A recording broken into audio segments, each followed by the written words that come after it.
Welcome into the DNVR Rockies podcast brought to you by DraftKings Sportsbook. Now, when you use promo code DNVR, you get $200 in free bets instantly when you place a $5 bet this Sunday. That's code DNVR only at DraftKings Sportsbook, an official sports betting partner of the NFL. I'm your host, Patrick Lyons, and joining me today, as he does each and every week, the voice of the Rockies for AT&T Sportsnet, the host of the Drew Goodman podcast. It's our buddy, Drew Goodman. How's it going this week, Drew? It's going well. It's going well. It's kind of first day of the off season, so here we are. It happens abruptly. It definitely does. That trip in Los Angeles is obviously a very strange one with 6 games at Dodger Stadium. Rockies end up splitting that with the Dodgers, so that was a nice little consolation prize to a degree. Were there any large takeaways maybe for these games for the Rockies in Los Angeles? No, I don't think there's any large takeaways.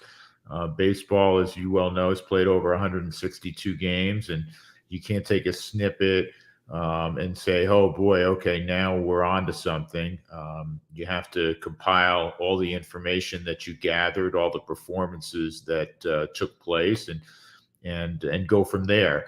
I will say this, in that LA series, especially the way it started, a blowout loss on Friday to the best team record-wise in baseball, and then Saturday, the absolute meltdown, which Buddy appropriately said was not major league. It wasn't college, it wasn't high school, it was little league. You can't walk 6 guys in an inning, the first 5 guys. I mean, that can never happen. And to their credit, after that disaster on Saturday, rather than just kind of going through the motions and losing 6 in a row there, they played a really sound game on Sunday. They played a good game Monday. They played a good game Tuesday. They won all 3 of those.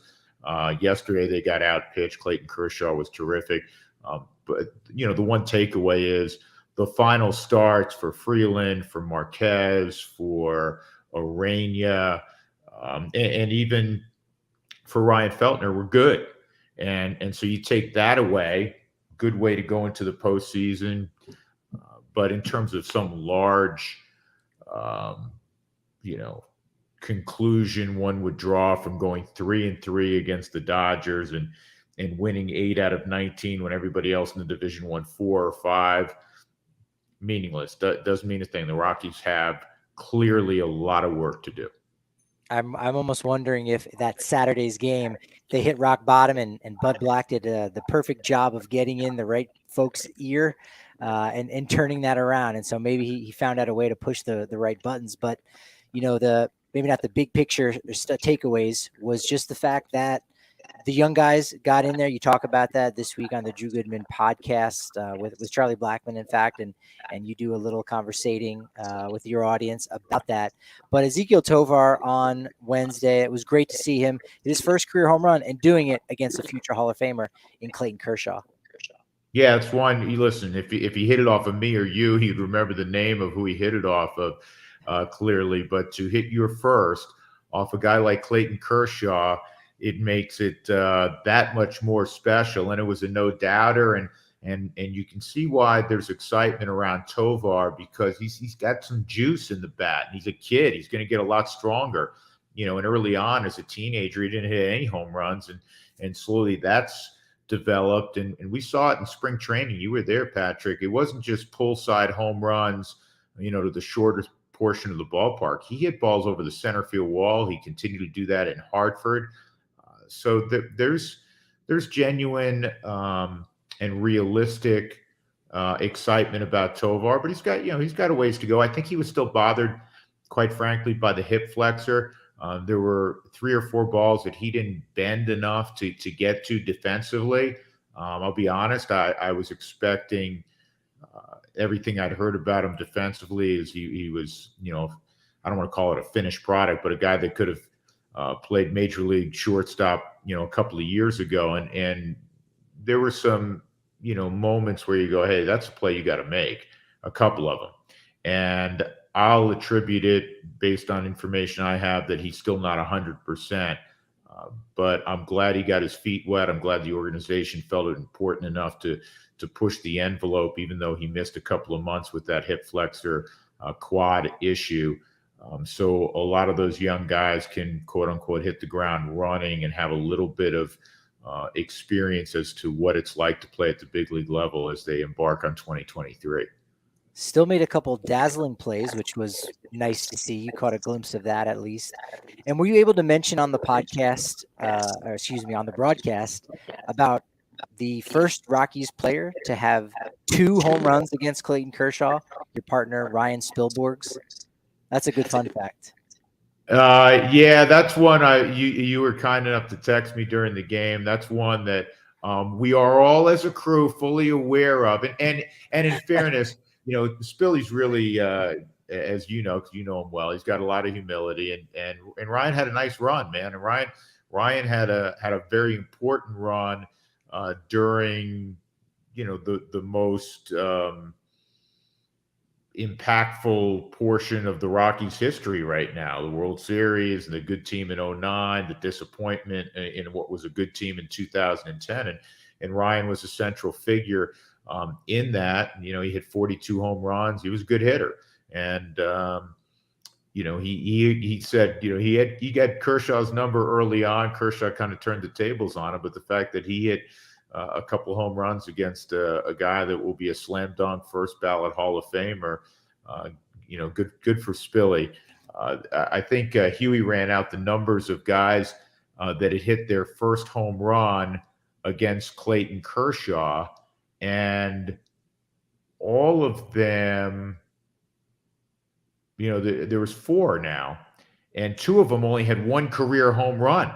One of them was Hector Gomez, who was a well-thought-of farmhand with the Rockies many years ago. It didn't work out. I think he only had like 7 at-bats with the Rockies, moved on to Milwaukee like 3 years later. He got to the big leagues, and over 2 seasons, he hit 1 home run, and that was against Kershaw. And there was some other guy, I can't even remember his name. He hit 1 career home run against Kershaw. It's kind of funny, right? That guy's sitting on a porch somewhere. Well, he's a working guy, right? Because it's not like he made a lot of money. And he's enthralling his coworkers right now, wherever that may be. Hit 1 big league home run, came against Clayton Kershaw. You're going to watch him tonight on television. So, cool stuff. But Tovar, I think, is going to hit more than 1. Oh, definitely. He will. Sean Bouchard might hit himself a couple. He's one of those young guys. I'll talk about it again on the podcast this week, which drops each and every Thursday. If you had to let's do a little face-off, 2 guys who were integral in different ways here in the final month or 2, Sean Bouchard and Jake Bird. Is there one that maybe has a better chance to be a more important part of this team in 2023? Well, that's an interesting question because they play 2 different. They do 2 different things. One guy's a relief pitcher, and one guy, is a position player. I mean, if you want to look at the last few weeks and say of all the young guys that got an opportunity to play regularly over the last 3 or 4 weeks or so, who made the biggest impression? I think clearly Sean Bouchard did. His ability to walk, his ability to understand the strike zone, and oftentimes against good teams and good pitching, not fellow AAA guys that were called up to fill a roster out in September. Sean Bouchard got on base at a really high rate, something that plays both home and away. We know the road numbers offensively and how bad they've been. So that stood out. And he threw out 8 doubles. He threw out 3 home runs. He runs pretty well, above average slightly. So I would think that Sean Bouchard made the biggest impact. Now, when you compare him to who will have, the better chance to be integral in 2023, I hope they both are. I mean, I think Jake Bird has a good arm. I think Jake Bird can take, everything that he learned in playing more than Bouchard did, because he was here in the middle of the summer, and take that into 2023. He's a guy with good stuff. He's a guy that closed games at AAA. I'm bullish on both of those guys. I really am. I'll give you another face-off. How about Ryan Feltner and Ellie Montero? Feltner was better than, his nearly 6 ERA. Montero ended up, he had a lot of flashes, had the 2 home run game early on. Much better than a guy that we think of with a 30K rate who, maybe only played 4 out of every 7 days. Is Feltner the better lock to be a significant part of the 2023 team? Well, again, same thing. We're comparing, guys that, it's not pitcher to pitcher. I'll start with Feltner. I really like Feltner's makeup a lot. I think he's a really bright guy. I've spent a good amount of time talking to him. I think he absorbs information well, and he's a guy that is really focused start to start on improving whatever transpired in the previous start. I think his stuff's good. I don't think it's like off the charts. It's not like you're going, man, this guy's got Jacob deGrom stuff.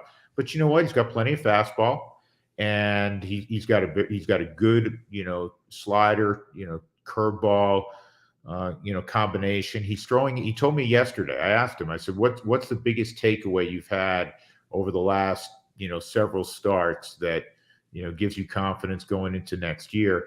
And he said use of his sinker. He's throwing his sinker more, and also not being so predictable. And he said, in the minor leagues, you can get away with, okay, I can throw the ball away to this guy and he's going to chase, and I can just keep doing it, and I'm going to get him out 10 times in a row. And he used Freddie Freeman as an example, Patrick. He said, Freddie, you throw one place and you go back out there, he's going to make an adjustment, and he's going to line the ball into the gap in left center field. He goes, so you constantly have to, move around your thinking, even within an at-bat, and clearly, at bat against the best players in the world. And I think he's learning that.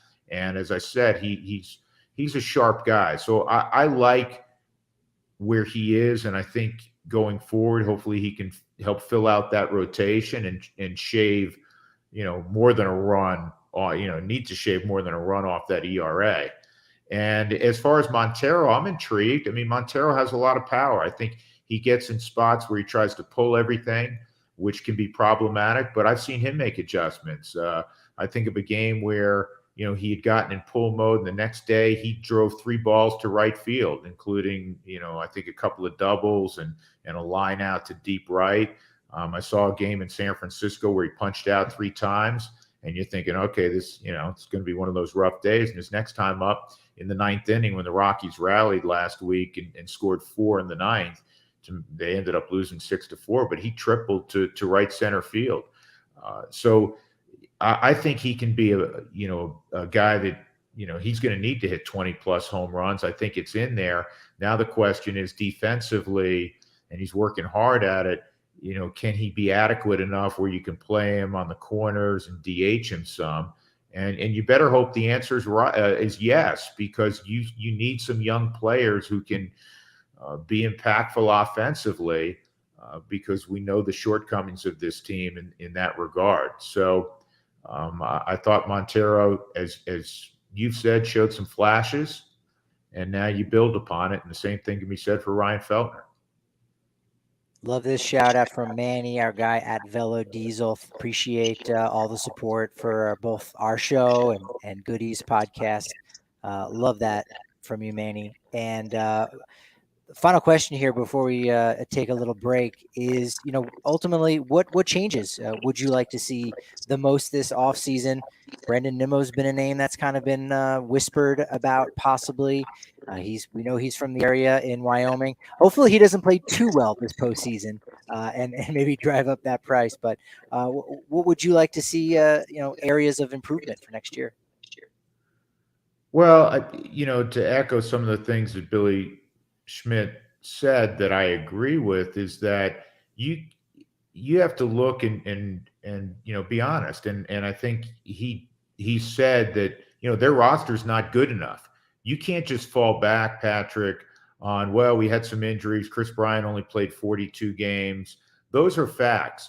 But if you want to play that game, and it's a little unfair when you compare it to the Dodgers, because we know the Dodgers' resources. But again, you're still in the same league as the Dodgers, and every team, and it's professional sports. every team's going to have injuries. The Dodgers can be sitting here and say, well, we lost Walker Buehler, who's an ace, a true ace. There's only about 10 or 12 of those in baseball. Kershaw only made 22 starts. We lost Blake Trinan out of the bullpen. Brusdar Graterol. We lost, on and on. And Bellinger hit below 200. And Muncy hit below 200 or somewhere right about there. Yet at the end of the day, because of their depth, they won 110 games. They won 111 games.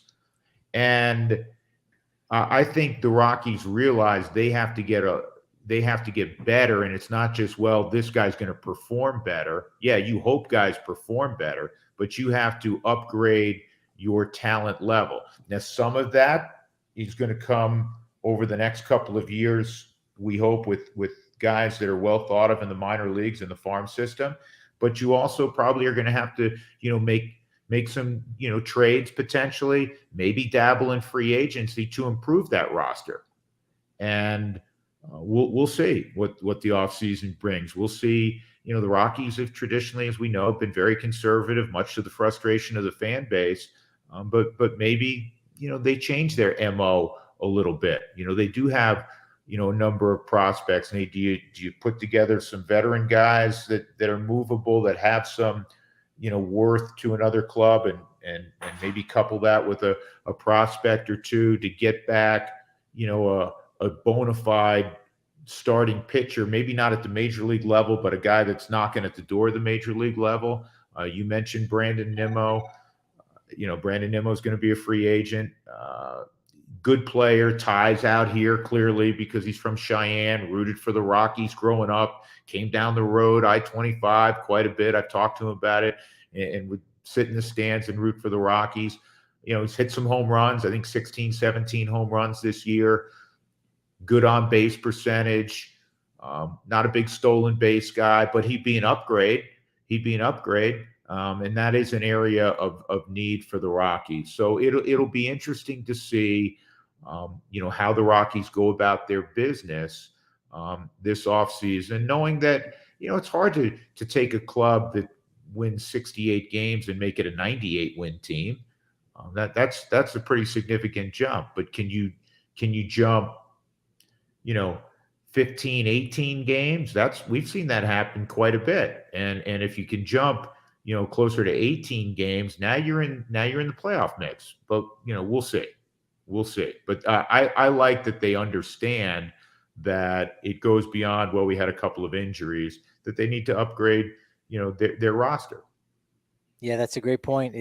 That's enough. We saw the Orioles jump up 20 some games, probably more than they were expected to do.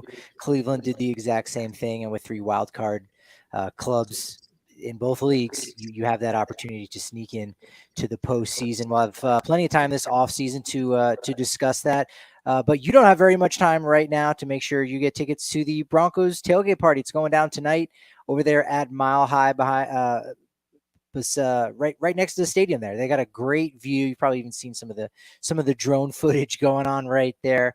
It's pretty sweet. You can get those tickets at DNVRlocker.com. If you're a member to the DNVR.com, not only 50 cents for your first month, you're going to get some price breaks on that. Mile High sliders are there.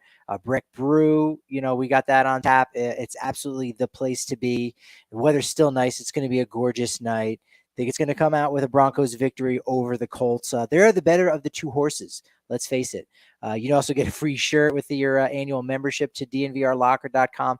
Extra raffle tickets at all of our watch parties at the bar down the corner of Colfax in York. And 15% off your entire tab at the bar. It's pretty crazy. It probably pays for itself, that membership. So make sure you join us and get access to our members only Discord, where we're going to share all of our great stories about watching the Avs and Nuggets from the comfort of our own couch now, right? And when we're not out at the bar, we'll be able to watch the Nugs and Avs on Evoca TV. That's why we want you to check them out. It's only $25 a month plus a receiver fee. Really, it's $15 for your first 3 months, because you're going to head over to evoca.tv/DNVR. That's evoca.tv/DNVR. No contracts, no catches. And you're going to get Altitude Sports, AT&T Sportsnet, over 60 entertainment channels, news, movies, more.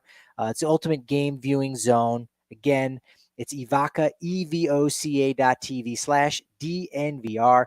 No contracts, no catches. Evoca is TV made for champions of the remote. And the champion of beer, Breck Brew, right here in our hometown of Denver, in our home state of Colorado. They've got Broncos Country Pale Ale. Show off all of that colorful Colorado legacy that we've got with the Orange Crush logo and 100% Colorado ingredients. That's the best part here. Keeping that money in state by supporting local businesses like Breckenridge Brewery. This is going to be your go-to for the entire football season. Where can you get it? Most places. But if you're not sure, check out the beer locator at www.breckbrew.com to find a Broncos Country Pale Ale near you. Well, 2007, we're 15 years removed, and actually today was game 3 of the division series, a 2-1 win over Philadelphia. Ubaldo Jimenez versus a youthful Jamie Moyer at 44 years old. It was a game right at Coors Field, first postseason game in Denver in 12 years. I know those games probably lumped together. Do you remember anything about the first game being back and the vibe that was there to welcome the Rocktober Rockies?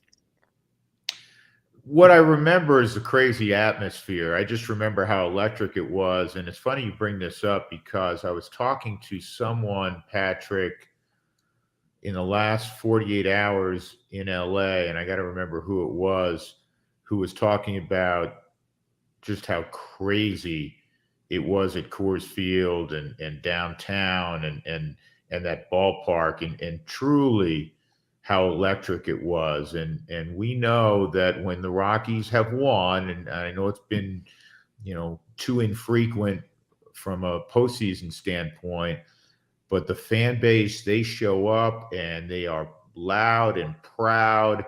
And it is one of the, especially because, Coors Field can hold 48,000 plus. It's Dodger-esque because it's one of the biggest ballparks Coors Field is in baseball. And I can't wait to see that again. All Rockies fans can't wait.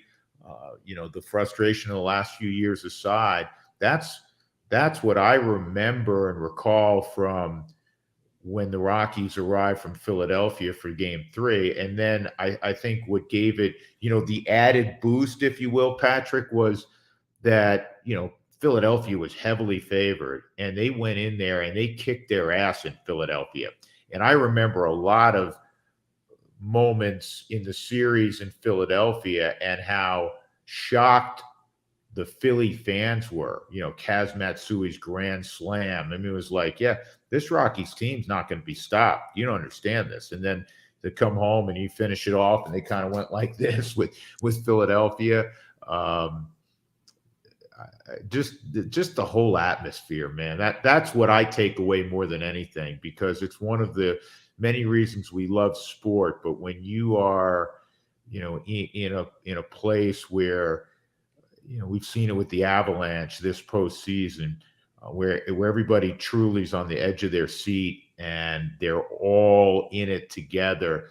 And the players, I've heard from players, they feed off of that. And so again, that would probably be my number one takeaway from reflecting back on all of the 07 postseason at Coors Field in particular. Yeah, I love that about the mention of the Phillies, because they won the World Series in 2008. They made sure that didn't happen again. Went back to the World Series in 2009, obviously lost to the Yankees there. But in that game, I know you're not going to remember the details, but I know it's going to kick something loose and you're going to have a good story. Kaz Matsui, RBI triple in the 5th.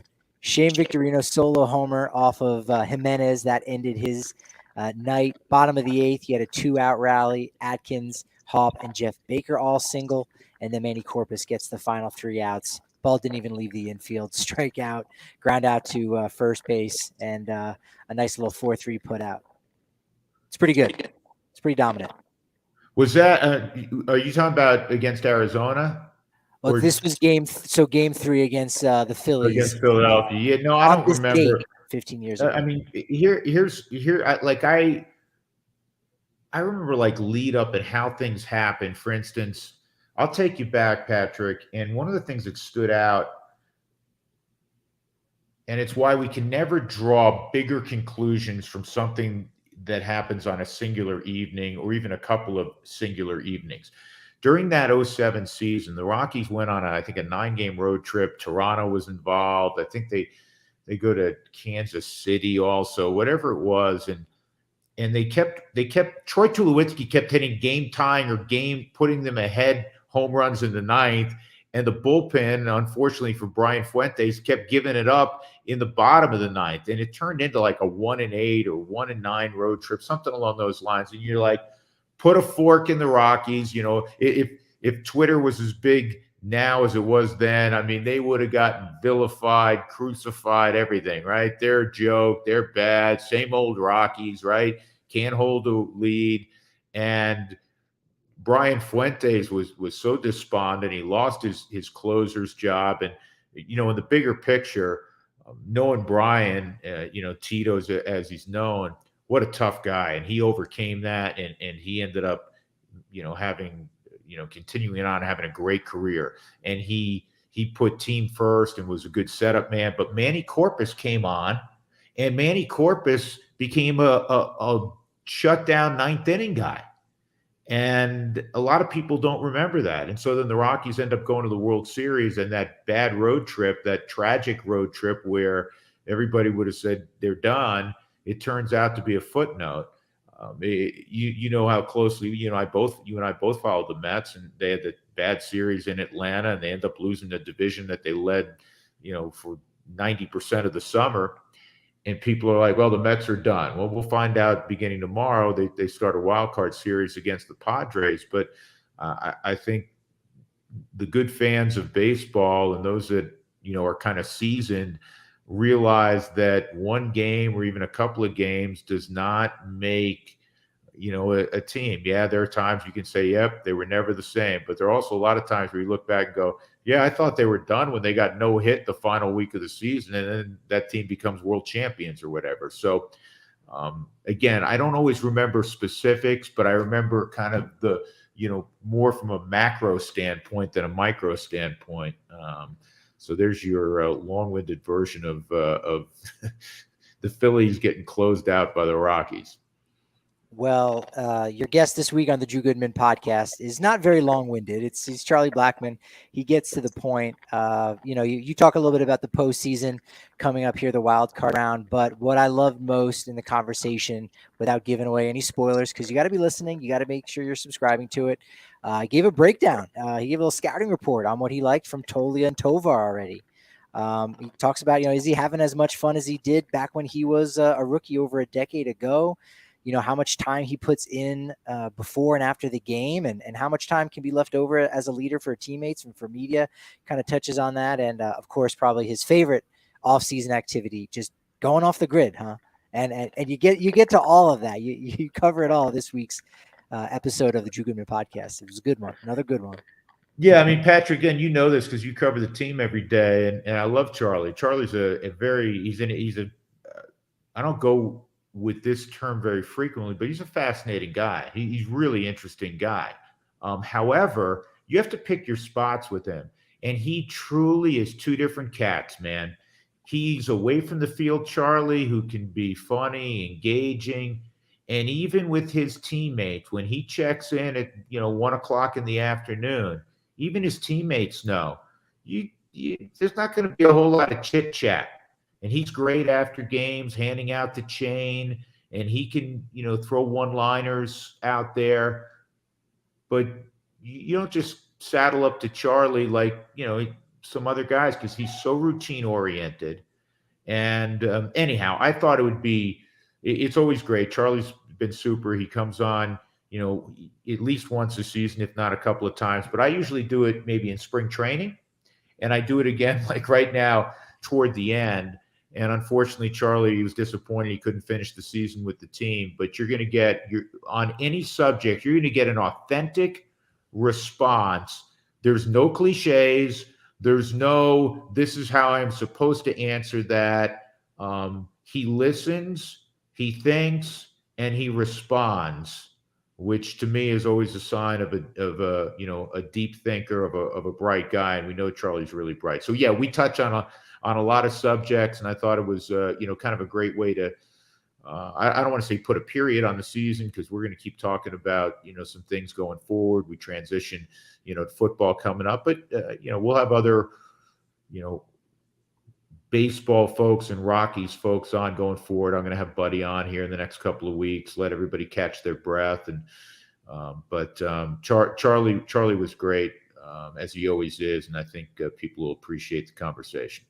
Yeah, you do a great job covering all of Colorado sports, and I'll be particularly interested in listening to the conversation with Bud Black on the Harley Davidson, driving back home to San Diego, talking with you.